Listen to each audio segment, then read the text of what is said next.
네, 오늘도 우리 주님께서 귀한 날 주셔서 우리 가족이 함께 모여서 이렇게 예배 들을 수 있도록 인도해 주신 것 감사합니다. 이번 주일은 특별히 또 성탄절을 앞두고 있는 주일입니다. 한 주 동안 매일매일 하나님의 그 성육신하심을 기억하면서 또 그 말씀을 많이 묵상하면서 하루하루 살아가다가 우리 복된 성탄절 또 맞이하시기를 축복합니다. 오늘은 마태복음 6장 19절에서 20절 말씀을 살펴보도록 하겠습니다. 오늘 말씀을 우리가 살펴보기 전에 지금까지 산상순을 통해서 하나님이 우리에게 들려주신 귀한 말씀을 다시 한 번 더 되새겨보면서 오늘 말씀으로 들어가고자 합니다. 왜냐하면 오늘 말씀은 앞단락에서 말한 그 부분과 너무 깊은 관련이 있고 또 앞으로 말하게 될 다음 단락에 나오는 내용과도 너무 깊은 관련이 있기 때문에 오늘 말씀의 위치를 정확하게 알기 위해서는 우리가 지금까지 살펴본 내용들을 한 번 더 상기시켜 보는 것이 좋다고 생각하기 때문입니다. 우리는 지금까지 예수님께서 거듭나서 중생한 하나님 나라 백성들은 이 세상 사람들과 전혀 다른 복을 가지게 되는데 그것이 바로 팔복이라고 말씀드렸습니다. 이 팔복은 영적인 복이며 예수님의 품성을 말한다고 말씀드리겠습니다. 우리들은 바로 이 예수님의 품성을 가진 성도들, 그런 성도들로서 예수님께서는 이 팔복을 말씀하신 후에 너희들은 세상의 소금이요 빛이라고 우리 그리스도인들에게 분명한 정체성을 말씀하시면서 그런 정체성을 가지고 살아야 한다고 말씀하셨습니다. 그런 후에 예수님께서는 성도들이 이 땅을 서기관들과 바리새인들보다 훨씬 더 나은 의를 행하며 살아야 한다고 말씀하셨습니다. 이를테면 그들은 겉으로 드러나는 행동으로 모세의 율법을 지켰다고 그러면서 자기 의를 자랑하면서 그렇게 살았지만 그것이 바로 모세의 율법을 지킨 것이라고 생각을 했지만 성도들은 겉으로 드러나는 행동이 아니라 그것뿐만 아니라 내면의 진정한 변화를 통해서 마음의 속으로 나오는 그 순수한 동기가 더 중요하다고 예수님께서는 말씀하셨습니다. 그리고 우리는 지난 시간까지 우리 성도들에게 가장 중요한 세 가지 신앙 행위를 살펴보았습니다. 바로 구제와 기도와 금식이었습니다. 이 세 가지를 살펴보면서 예수님께서는 바리새인들과 이방인들보다 우리 성도들이 어떻게 이 세 가지 신앙 행위에서 달라야 하는가를 우리에게 분명히 말씀해 주신 것을 살펴보았습니다. 결국 지금까지 살펴본 이런 내용들을 한번 종합해보면 중생에서 진정한 내면의 변화를 가진 성도들은 이제 도덕적이고 윤리적인 그런 삶뿐만 아니라 모든 신앙 행위를 할 때에 자기 중심성이 철저히 무너지고 오직 하나님을 향한 순수한 마음의 그 동기를 가지고 그분을 향한 순수한 마음의 동기를 가지고 그분의 나라와 영광을 위해서 살게 된다고 말씀하신 것, 그것이 바로 예수님의 말씀이었습니다. 오늘 우리는 지금까지 말씀드린 이런 말씀의 연장선상에서 본문 6장 19절과 20절을 살펴보고자 합니다. 이 본문 6장 19절과 20절뿐만 아니라 앞으로 살펴보게 될 모든 6장 나머지 부분도 지금까지 살펴본 이 말씀 성상에서 우리는 이해해야 합니다. 예수님께서는 6장 19절부터 24절까지 보물을 어디에 쌓아두어야 할 것인가에 대한 말씀을 하시고 6장 25절부터 6장 마지막 절까지는 세상의 염려와 근심에 대해서 말씀을 하십니다. 그런데 이 내용을 자세히 살펴보면 성도들의 마음의 관심사와 관련된 내용임을 알 수가 있습니다. 저 보물을 어디에 쌓아둘 것인가에 대한 내용은 근본적으로 성도들의 마음이 이 세상에 있는가 아니면 하늘나라에 있는가 그 마음의 관심사가 어디에 있는가와 관련된 내용입니다. 그리고 그 이후에 나오는 이 세상에 대한 염려와 근심은 결국은 이 세상에 대한 지나친 관심으로부터 비롯된 불안한 마음 상태임을 알 수가 있지요. 그래서 우리가 잘 아는 로이드 존슨 목사님은 이 부분에서 이렇게 말씀하십니다. 예수님께서는 세상으로부터 오는 공격 혹은 세속에 대한 유혹은 대체로 두 가지 주된 형태를 띠고 있음을 가르친다고 말씀하십니다. 첫째로는 세상을 적극적으로 사랑하는 것이며, 둘째로는 근심이나 혹은 근심과 관련해서 염려의 영이라고 말씀하시면서 우리 주님은 이 둘이 모두 똑같이 우리 성도들에게 위험함을 보여주신다고 언급하고 있습니다. 사랑하는 여러분, 따라서 오늘 6장 19절과 20절 말씀, 이 본문은 지금까지 살펴보았던 그 성도들의 도덕적이고 윤리적인 삶, 그리고 신앙생활과 관련한 마음의 동기, 그 부분에서 점차적으로 성도들의 모든 세상사, 세상 생활과 관련한 마음의 관심사로 곧 거듭난 성도들에게 있어서 진정한 마음의 주인이 누구인가, 그 주제로 내용과 주제를 확장시키고 확대해가는 그런 길목에서 시작되는 말씀이라고 볼 수가 있습니다. 사랑하는 여러분, 그만큼 성도들은 정말 거듭나서 중생에서 예수를 믿어가지고 어렵다 칭함을 받은 그런 사람이었지만, 그럼에도 불구하고 성도들의 삶에서 마음은 너무나 중요한 주제이기에 우리는 항상 이 문제를 자신에게 제기하면서 이 땅을 살아야 합니다. 예수님께서는 오늘 말씀을 통해서 끊임없이 마음의 중요성을 한 번 더 우리에게 상기시켜 주고 있음을 알아야 합니다. 사랑하는 여러분, 그렇다면 우리들의 마음의 관심사와 관련해서 예수님께서 우리들에게 경계하라고 말씀하신 것, 경계하라고 명령하는 것은 무엇입니까? 우리 다 같이 6장 19절과 20절 함께 읽겠습니다. 너희를 위하여 보물을 땅에 쌓아두지 말라. 거기는 종과 동독이 향하며 도둑이 구멍을 뚫고 도둑질하느니라. 오직 너희를 위하여 보물을 하늘에 쌓아두라.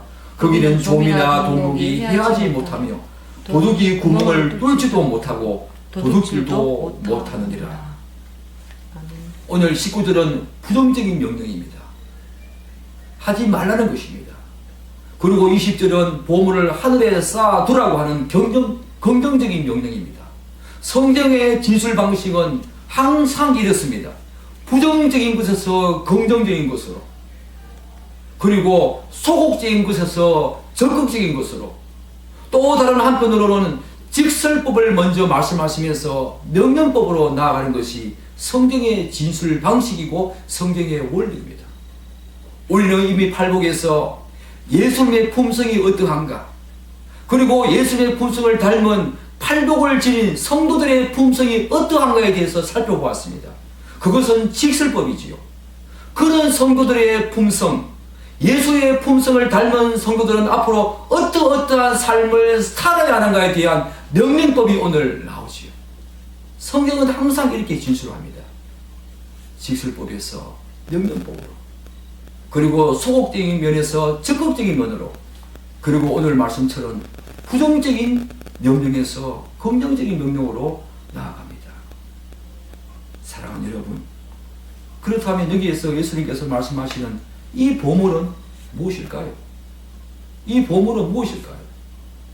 어떤 사람들은 6장 24절에 한 사람이 두 주인을 섬기지 못할 것이니 너희가 하나님과 재물을 겸하여 섬기지 못하느니라 라는 구절을 예로 들면서 이 본문의 보물을 재물, 곧 물질이나 부로 한정하여 이해하려는 경향이 있습니다.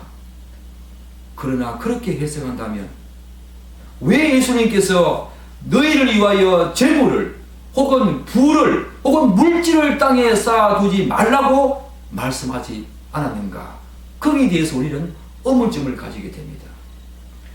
그래서 저는 이 보물을 우선적으로는 재물 혹은 물질, 부라고 생각을 하지만 그것을 포함해서 좀 더 포괄적으로 자신이 이 세상에서 소중하고 귀하며 가치 있다고 생각하는 유무형의 모든 것들을 총망라해서 보물이라고 그렇게 해석을 해봅니다. 예컨대 어떤 사람에게는 가족이 보물이 될 수 있습니다. 어떤 사람에게는 남편이 보물이 될 수 있습니다. 또 어떤 사람에게는 아내가, 자녀가, 건강이, 또 어떤 사람에게는 집이, 명예와 신분이 보물이 될 수 있습니다. 또한 영적인 것들도 보물이 될 수 있습니다. 하나님이 우리에게 주신 재능과 은사, 그리고 교회에 대한 헌신과 봉사와 희생, 이런 모든 것들이 자신이 소중하다고 생각한다면, 그것이 가치 있다고 생각한다면, 그것이 귀하다고 생각한다면 그 모든 것들이 보물이 될 수 있다는 것이에요. 그리고 이 보물은 사람들에 따라서 조금씩 다른 경향을 띠게 되지요. 사람들의 가치관과 인생관, 그리고 세상관, 남녀노소에 따라서 이 보물은 다를 수가 있습니다. 또한 세월이 지날수록 이 보물에 대한 가치 판단과 생각은 달라질 수 있지요. 여러분에게는 무엇이 보물입니까? 여러분이 이 세상 살아가면서 귀하다고 생각하는 것, 소중하다고 생각하는 것, 그 무엇보다도 가치 있다고 생각하는 것이 무엇입니까? 그것이 바로 여러분의 보물입니다. 그러므로 각 사람에게서 보물은 그것이 무엇이든 다른 사람들이 생각하기에 그것이 아무리 사소하고 그리고 보잘것없는 것이라고 하더라도 자기가 그것에 관심을 두고 마음을 두고 가치 있다고 생각하고 소중하다고 생각하고 귀하다고 생각하는 모든 것들이 여기에서 예수님께서 말씀하시는 보물이 될 수 있는 겁니다. 사랑하는 여러분, 그런데 예수님께서는 오늘 이 보물을 어떻게 하라고 부정적으로 명령하고 있습니까? 너희를 위하여 땅에 쌓아두지 말라, 이렇게 부정적으로 명령하고 있습니다. 명령입니다. 권면이 아닙니다. 쌓아두지 말라고 이렇게 말씀하고 있습니다. 물론 여기에 그 땅은 바로 우리가 살아가고 있는 세상을 의미한다고 볼 수가 있지요. 그러나 우리는 본문에서 말하는 이 세상이 단순한 세상이 아니라 좀 더 상세하고 구체적으로 살펴보면서 이 세상이 무엇을 의미하는지에 대해서 좀 더 구체적으로 살펴볼 필요성이 있습니다. 우리가 흔히 생각하는 그 세상과 성경이 말하는 세상이 다르기 때문입니다. 1차적으로 저는 이 세상을 우리가 눈으로 볼 수 있는 곧 어떤 형태를 가진 자신 밖의 외부적인 모든 자연 세계와 물질 세계를 의미한다고 생각을 합니다. 그런데 세상은 한 걸음 더 나아가서 모든 인간에게는 자신만의 방식으로 이 세상을 해석하고 이해하는 그런 틀과 구조와 관점과 시각과 가치관이 다 있지요. 이 세상은 자신 안에 있는 세상입니다. 그러므로 이 세상은 자신 밖에 있는 외부적인 물리적인 물질적인 세계를 의미하기도 하고 자신 안에 있는 세상, 이런 것들을 의미하기도 하지만 오늘 여기에서 예수님께서 언급하시는 세상은 그것과 전혀 다른 그런 세상의 의미가 있다는 것입니다. 그것이 무엇입니까? 성경에서 1차적으로 말하는 세상은 우리가 눈으로 볼 수 없는 영적인 존재인 이 사단과 마귀, 그리고 이 세상의 영이 지배하는 곳, 바로 죄악이 관영한 그것을 바로 세상이라고 정의하고 있습니다. 그러므로 거듭나지 않는 모든 인간이 가지고 있는 자신 안에 있는 이 세상은 바로 앞에서 말씀드린 이 사단과 마귀와 세상의 영에 의해서 지혜와 영향을 받을 수밖에 없습니다. 그러므로 자신이 자신 안에 있는 세상을 가지고 자신 밖에 있는 세상을 해석하고 이해할 때에 거기에는 많은 오류와 우리는 보이지 않는 이 세상의 영에 의해서 사단과 마귀에 의해서 지배와 영향을 받을 수밖에 없기 때문에 우리 안에 내면에 있는 보이지 않는 이 세상은 그것으로부터 영향을 받기 때문에 우리가 해석하는 이 자연세계와 현상과 사건은 상당한 정도로 오염이 되어 있고 또한 잘못된 해석일 가능성이 상당히 많다는 거죠. 사랑하는 여러분, 그런데 우리는 세상에서 볼 수 있는 겉으로 드러나는 생활 모습을 보면서 그것을 세상이라고 생각하는 경향이 있습니다. 그러나 이것은 아주 부분적인 빙산의 일각에 불과합니다. 세상은 어떤 사람들, 그들의 어떤 겉으로 드러나는 모습, 그 모습이기 이전에 하나님을 거스리는 정신과 관점과 가치관이 바로 이 세상입니다. 왜 그렇습니까? 바로 이 세상은 사단과 마귀와 이 세상의 영에 의해서 상당 부분 지배를 받고 영향을 받기 때문입니다. 이러한 이유로 말미암아 성경은 항상 세상을 언급할 때에 부정적으로 언급합니다. 부정적으로 다루고 있다는 것입니다. 특별히 예수를 믿는 모든 성도는 반드시 세상과 대적해야 하고 그 대적에서 반드시 싸워서 승리해야 될 어떤 것으로 성경은 말하고 있다는 것입니다. 여러분이 잘 알다시피 요한일서 5장 4절과 5절은 무엇이라고 말하고 있습니까? 이렇게 말하고 있다는 것을 여러분 아십니까? 무릇 하나님께로부터 난 자마다 바로 거듭나서 중생한 자마다 세상을 이기느니라. 세상을 이기는 승리는 이것이니 우리의 믿음이니라. 우리는 바로 이 세상과 대적을 하게 되고 대적에서 이기는 존재라고 말하고 있습니다. 여러분, 이 세상은 그런 것입니다. 성경이 말하는 세상은 바로 그런 것입니다. 뿐만 아니라 성경은 모든 인간의 근본적인 문제를 무엇에 두고 있습니다. 우리 자신 안에 있는 세상에서 찾지 우리가 눈에 볼 수 있는 물리적인 물질적인 그런 자연현상 자연세계에서 문제를 찾지 않는다는 것입니다. 왜냐하면 인간의 모든 문제는 하나님을 거스르는 이 세상의 정신과 관점과 가치관에 의해서 상당 부분 그것으로 인한 원인이 문제이기 때문입니다.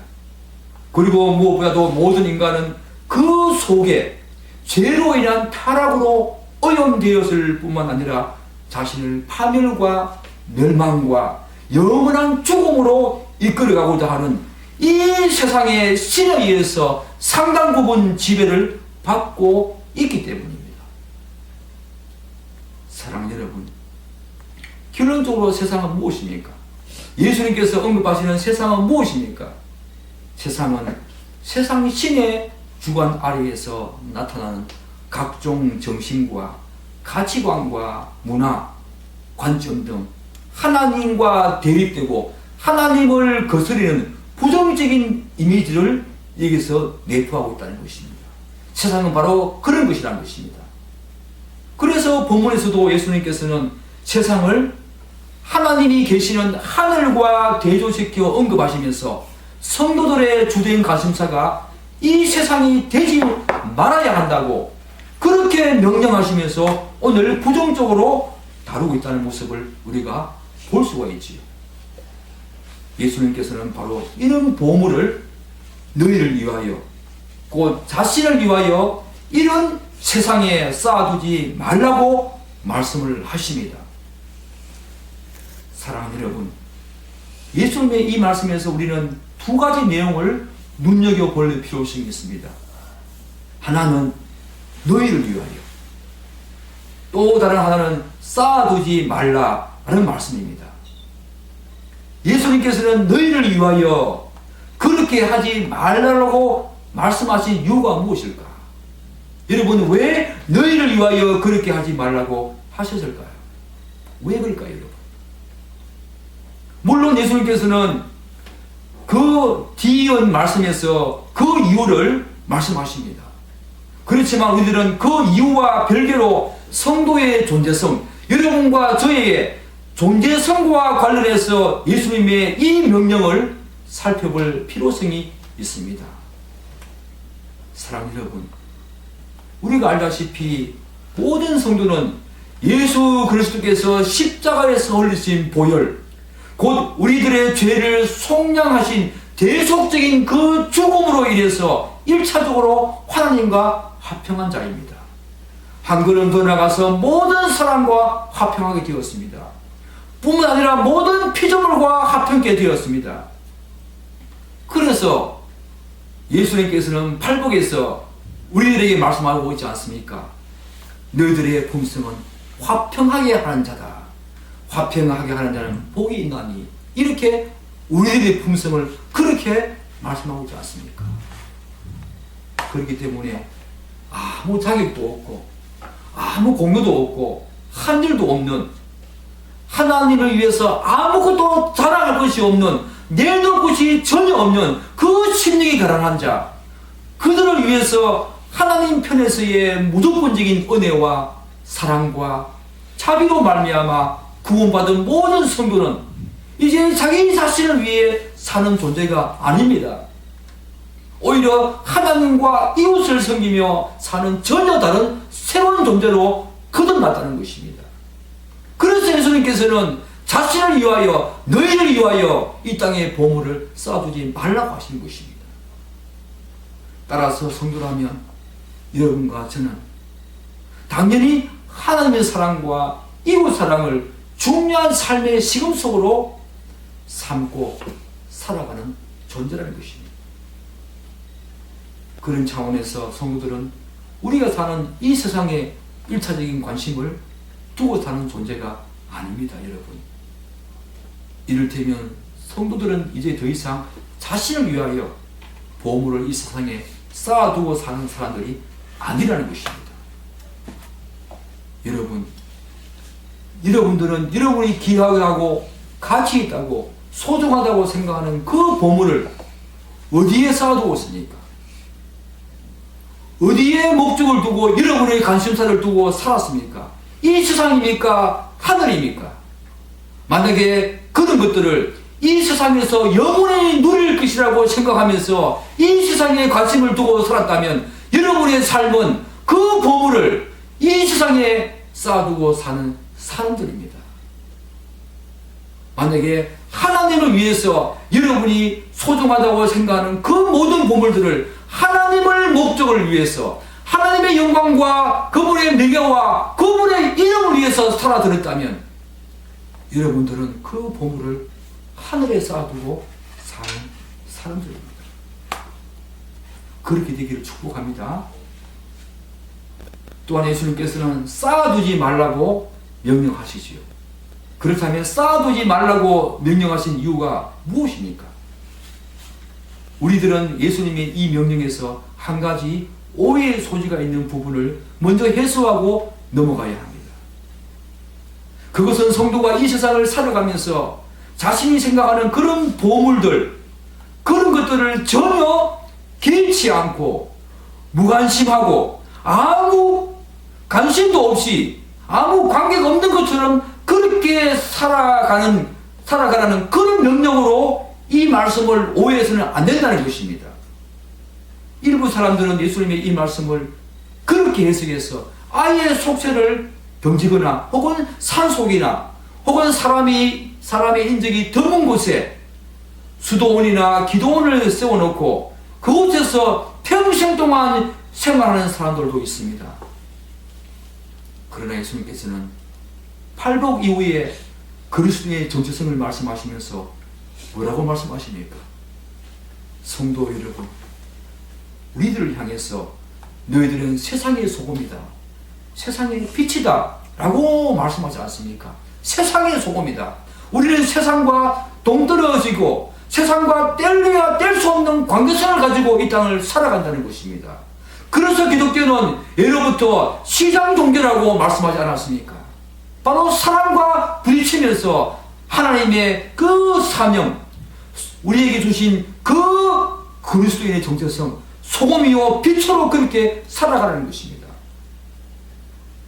우리는 이 보물들을 쌓아두지 말라고 하는 이 명령을 아예 속세를 던지거나 세상을 던지고 수도원이나 기도원을 세워놓고 평생 동안 거기서 수도하고 거기서 기도하면서 살아라, 그렇게 오해해서는 안 된다는 것입니다. 모든 인간은 이 세상에 태어나서 죽지 않는 이상 자신이 생각하는 그리고 소유하고 있는 그 보물들을 누리면서 살 수밖에 없고 누릴 권리가 있고 소유할 권리가 있습니다. 따라서 예수님의 이 명령은 자신이 생각하는 그 보물을 단지 소유하거나 누리는 그 자체에 대해서 문제 삼는 것이 아닙니다. 오히려 그것에 대한 그 자신의 잘못된 태도, 잘못된 관점을 문제 삼고 있는 것이요. 우리가 가지고 누리고 있는 이 보물은 지극히 중립적인 그런 어떤 대상입니다.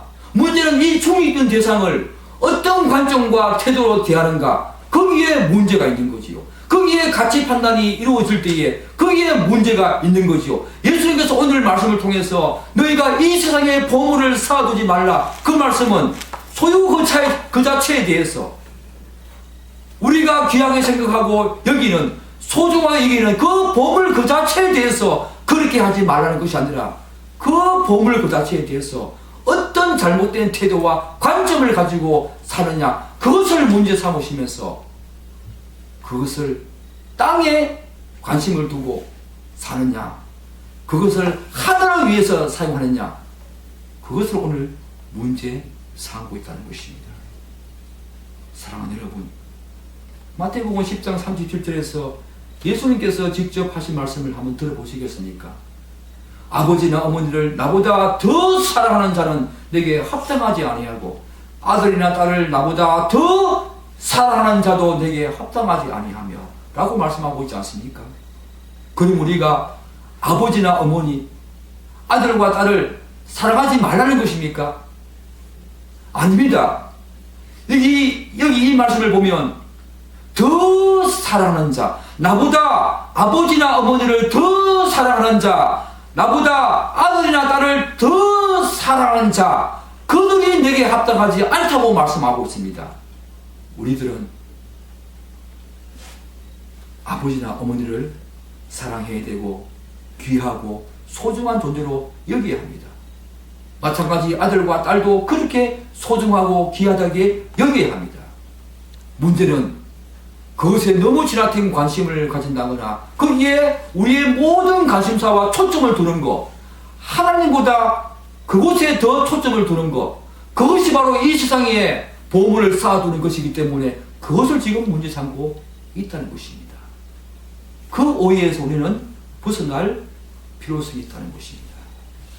예수님께서는 자신의 그 마음의 관심사를 세상에 두면서 그곳에 쌓아두는 것을 금하고 있다는 것입니다.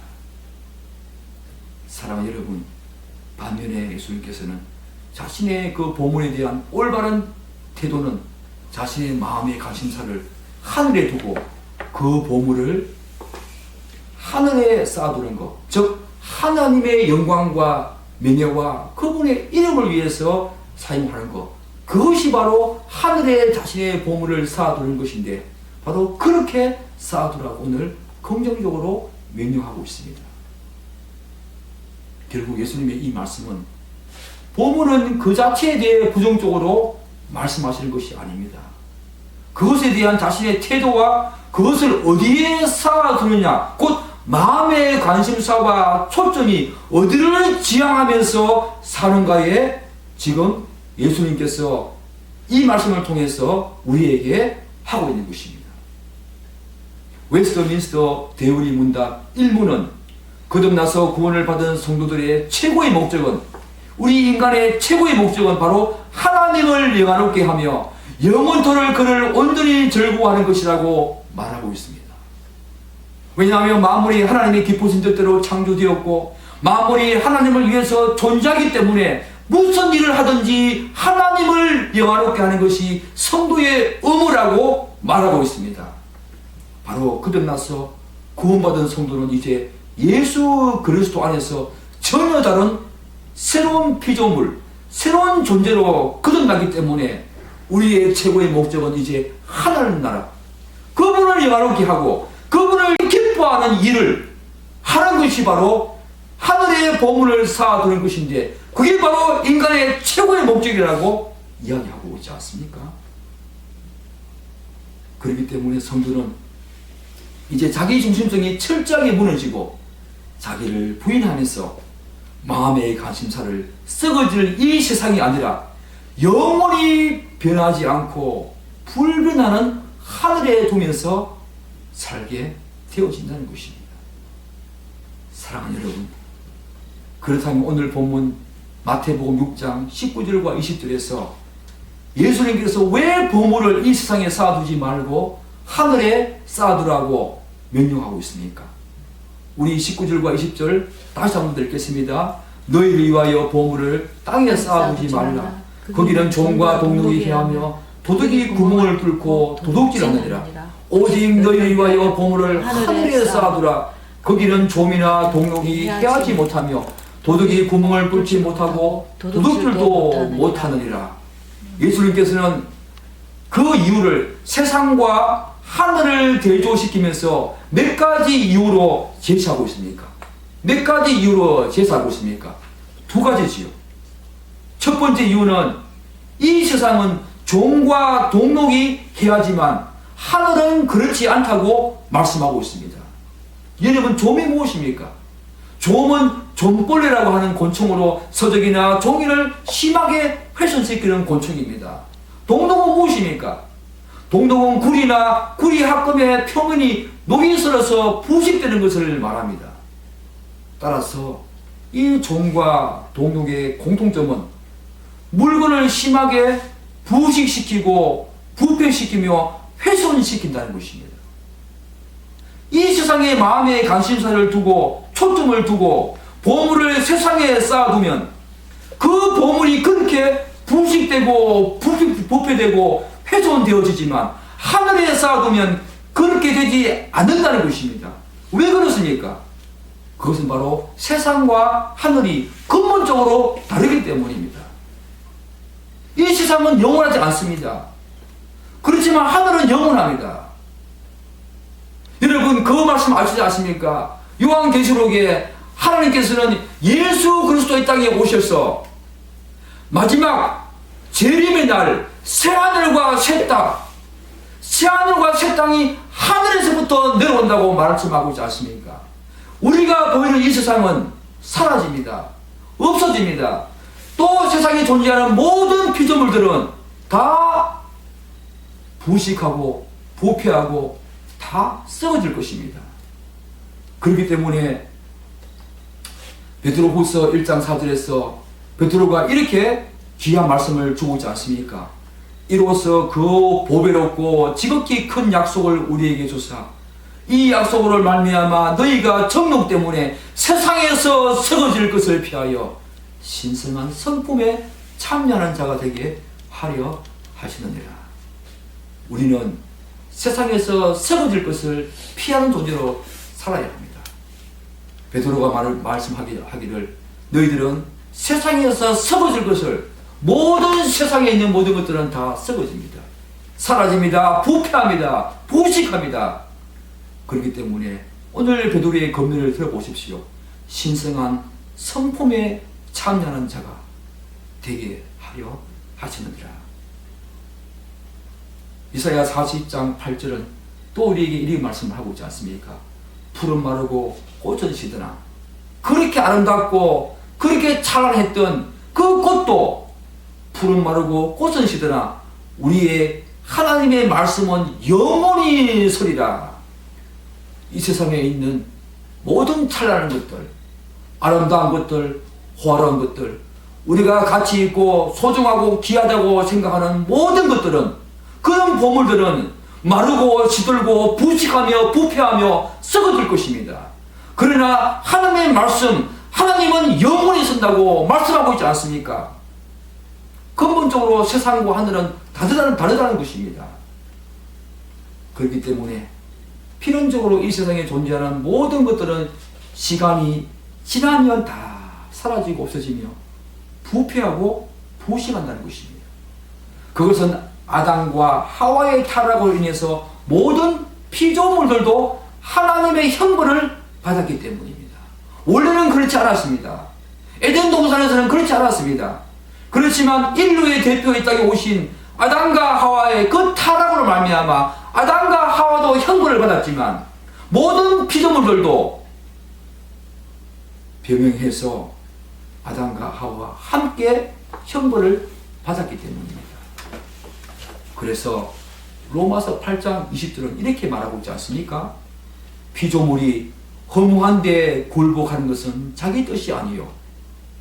피조물이 그렇게 썩어지고 허무하게 굴복하는 것은 자기 뜻이 아니라는 것입니다. 누구의 뜻입니까? 오직 굴복하게 하시는 이로 말미암아 하나님으로 말미암으니라 이렇게 말하고 있지 않습니까? 그래서 피조물이 바라는 것은 피조물도 썩어짐의 종로로 탄 데서 해방되어서 하나님의 자녀들의 영광의 자유에 이를 것이니라. 여러분, 구원과 해방은 우리 인간들만 바라는 것이 아닙니다. 지금 모든 피조물들도 썩어짐의 종로를 하고 있는데 그 썩어짐의 종로로 돼서 해방되어지고 자유하게 되어지기를 이들도 지금 모든 피조물들도 그렇게 고대하고 있다는 것입니다. 여러분 놀랍지 않습니까? 세상의 모든 피조물들은 다 썩어짐의 종로를 하고 있다는 것입니다. 이 세상에는 영원한 것이 없습니다. 단지 우리가 영원할 것이라고 착각을 하고 있다는 것이지요. 그래서 바울은 고린도후서 4장 18절에서 보이는 것은 잠깐이요 보이지 않는 것은 영원함이라 이렇게 말하고 있지 않습니까? 사랑하는 여러분, 우리가 생각하는 가족과 귀하게 생각하는 가족과 건강과 자녀, 집, 명예와 치유와 신분과 심지어 영적인 모든 것들, 은사와 재능과 이 교회에서 하는 모든 희생과 봉사와 헌신들 다 사라질 것입니다. 왜요? 땅에 쌓아두면 사라진다는 것입니다. 썩어진다는 것입니다. 그렇지만 하늘에 쌓아두면 그 하늘은 영원하기 때문에 그 하늘에 쌓아두면 영원하다는 것입니다. 하나님 우리에게 분명히 보상을 한다는 것입니다. 분명 우리에게 그것을 갚아 주신다는 것입니다. 그러므로 이 세상의 모든 피조물들은 시간이 지남에 따라 모두 부식하고 부패하며 본래의 모습과 형태를 잃고 그 가치 또한 상실하게 된다는 것입니다. 반면에 하늘은 영원하고 변함이 없는 그런 곳입니다. 왜냐? 하늘은 영원 불변한 너무너무 거룩한 속성을 지닌 하나님이 계시기 때문입니다.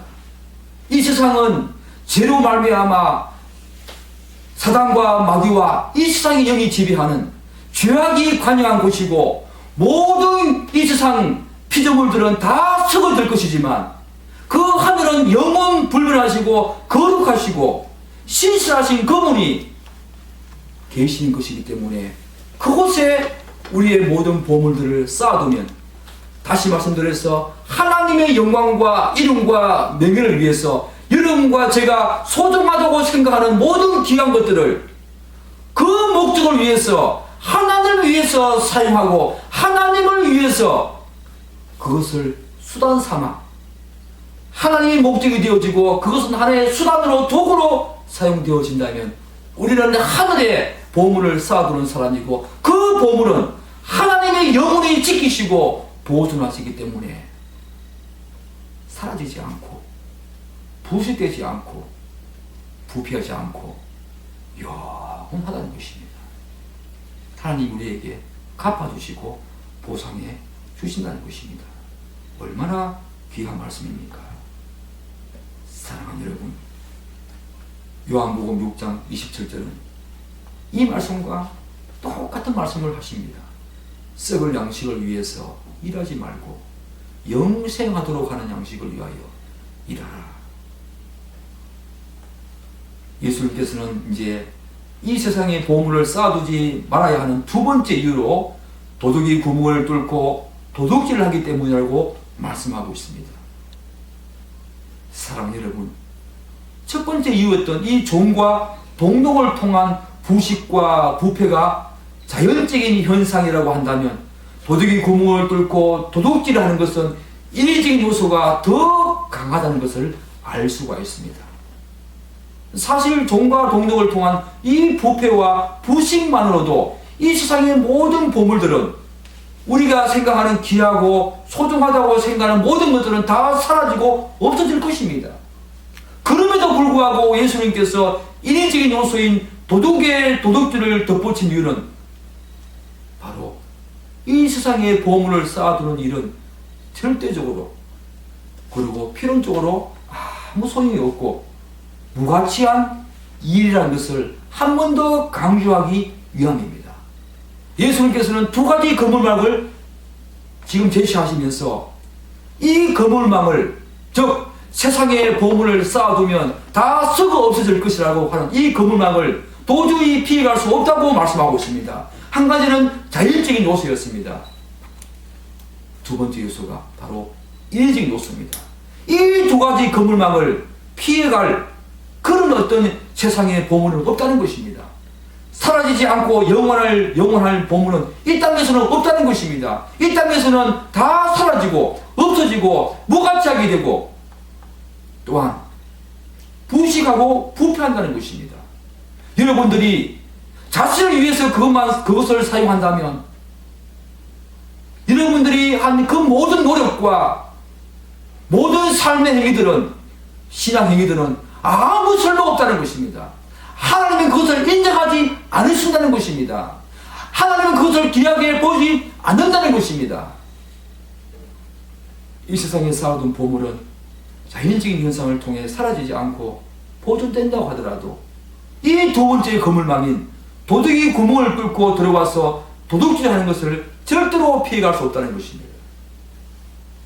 인간이 세상에 쌓아놓은 이 보물을 훔쳐가기 위해서, 빼앗기 위해서 호시탐탐 기회를 엿보는 도둑은 우리 주변에 수없이 많이 늘어져 있습니다. 어떤 것이 있을까요? 어떤 것이 있을까요? 예기치 않게 찾아오는 질병이 바로 도둑입니다. 자연재해가 바로 도둑입니다. 인간의 잘못으로 인한 인재가 바로 도둑입니다. 전쟁이 도둑입니다. 심지어 내 친구와 가족, 친지가 어느 순간에 나를 해치고 내가 가진 보물을 빼앗아가는 도둑으로 돌변하기도 합니다.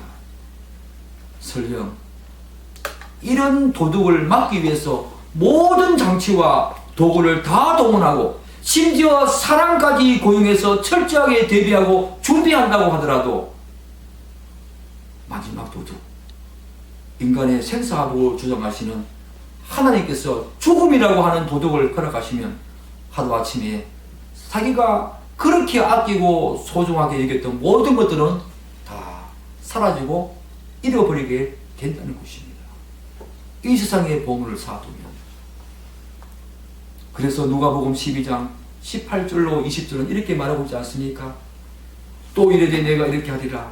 내 곡간을 헐고 더 크게 짓고 내 모든 곡식과 물건을 거기 쌓아두리라. 또 내가 내 영혼에게 이르되 영혼아 열에 설 물건을 많이 쌓아두었으니 평안히 쉬고 먹고 마시고 즐거워하자 하리라 하되, 하나님이 뭐라고 말씀하십니까? 어리석은 자여, 오늘 밤에 내 영혼을 도로 찾으리니 그러면 내 준비한 것이 누구의 것이 되겠느냐. 생사화복을 주관하시는 그 하나님이 도둑처럼 임해서 우리의 생명과 우리의 목숨과 우리의 영혼을 그분이 도로 찾아가시면, 우리가 그렇게 소중하게 생각하고 이 부자가 그렇게 쌓아두었던 모든 것들은 다 허무하게 사라지고 없어진다는 것입니다. 그러나 하늘에 쌓아둔 보물은 하나님이 지키시고 보존하고 계시기에 그 누구도 건져갈 수 없고 빼앗아갈 수 없다는 것입니다. 사랑하는 여러분, 이 세상 이 세상의 영과 사단과 마귀가 믿는 자들도 넘어뜨리기 위해서 우리들도 중생하여 거듭나서 어렵다 칭함을 받은 하나님의 성도까지 우리들에게 언연중에 찾아와서 이 보물을 자꾸 세상에 쌓아두도록 계속 유혹하고 있다는 것입니다. 너의 영광을 위해서, 너의 명예를 위해서 그것을 사용하라고, 그것을 땅에 쌓아두라고 계속 유혹하고 우리를 미혹한다는 것입니다. 뿐만 아니라 세상 사람들도 그렇다는 것입니다. 그래서 예수님께서는 마지막 때에 거짓 선지자들을 미혹에 넘어가지 않도록 주의하라, 그렇게 말씀하고 있지 않습니까? 세상은 정말 우리가 호락호락 그렇게 생각할 대상이 아닙니다. 그래서 에베소서 6장 12절은 뭐라고 말하고 있습니까?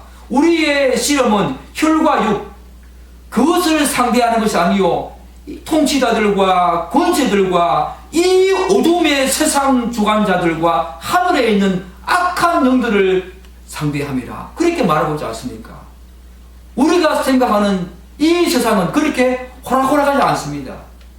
우리가 한순간 방심하게 되면 어느 순간에 그 유혹과 미혹이 넘어와서 우리도 어느 순간에 이 세상에 우리가 생각하는 소중한 것들을 다 쌓아놓고 우리의 이름과 명예와 영광을 위해서 살아가는 사람이 될 수 있다는 것입니다.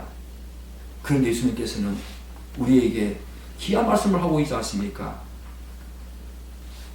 요한 사도를 통해서 우리에게 세상을 이길 수 있는, 이 세상을 이길 수 있는 그런 어떤 방법을 우리에게 제시하십니다. 요한일서 5장 4절과 5절은 이렇게 말하고 있지 않습니까? 무릇 하나님께로부터 난 자마다 세상을 이기느니라. 세상을 이기는 성리는 이것이니 우리의 믿음이니라. 믿음이 그것을 이긴다는 것입니다. 어떤 믿음입니까? 히브리서 11장 그 믿음장을 보게 되면 수많은 믿음의 선진들이 이로써 증거를 얻었는데 어떤 것으로 증거를 얻었습니까? 바로 이런 믿음이었습니다. 믿음은 바라는 것들의 실상이요 보이지 않는 것들의 증거니. 어떤 믿음이었습니까? 바라는 것들의 실상, 바라는 것이지만 그것이 이미 자기 앞에 와 있다고, 실제적인 상으로 와 있다고 그렇게 생각했습니다. 보이지 않는 것들의 증거, 보이지 않았지만 그것이 분명한 증거가 되어서 그걸 믿었다는 것입니다. 그것이 바로 우리로 하여금 세상을 이기는 능력이라는 것입니다. 사랑하는 여러분, 여러분에게 교문합니다. 여러분들은 여러분들이 귀하게 생각하고 소중하게 생각하고 가치 있다고 생각하는 것들 어디에 관심을 두고 쌓아두고 계십니까? 이 세상입니까? 이 세상은 다 종과 동력, 자연적인 현상으로 부식되고 부패되고 사라진다는 것입니다. 도둑질한다는 것입니다.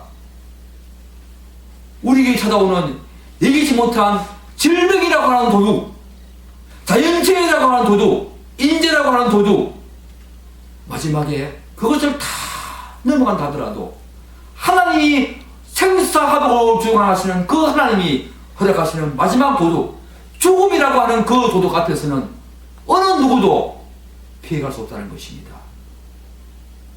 자기가 소중하게 생각했던 모든 것들이 죽음 앞에서는 아무 가치가 없다는 것입니다. 이 세상에 살아두면 그렇다는 것입니다. 여러분, 어떻게 하시겠습니까?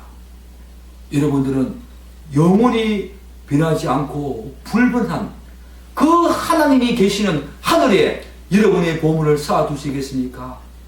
결국 죽음을 통해서 다 잃어버리고 다 사라질 이 세상에 여러분의 보물을 쌓아두시겠습니까?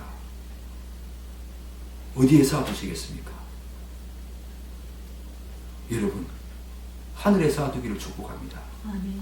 여러분이 소중한 생각하는 모든 것들이 하나님의 영광과 이름과 그분의 명예, 그 자체가 목적이 아니라 하나님을 위한 수단으로 사용하는 것이 하늘의 보물을 쌓아두는 것입니다. 반면에 그것을 여러분의 자신의 영광과 이름과 명예, 여러분을 위해서 이 땅에서 사용한다면 그 모든 보물들은 바로 이 땅에, 이 세상에 보물을 쌓아두는 것입니다. 그것은 사라질 것입니다. 없어질 것입니다. 시간이 지나면 다 잃어버리고 부식하고 부패할 것입니다. 인위적인 현상과 자연적인 현상, 이 거물망을 피해갈 수 있는 이 세상의 보물은 없습니다. 다 사라질 것입니다. 사랑하는 여러분, 여러분들은 여러분이 가치 있다고 생각하는 그 모든 보물들을 하나님을 위해서 온전히 사용하시고 그로 말미암아 하늘에 보물을 쌓아두는 그런 영광된 삶을 살아가기를 간절히 축복합니다. 아멘. 기도하겠습니다.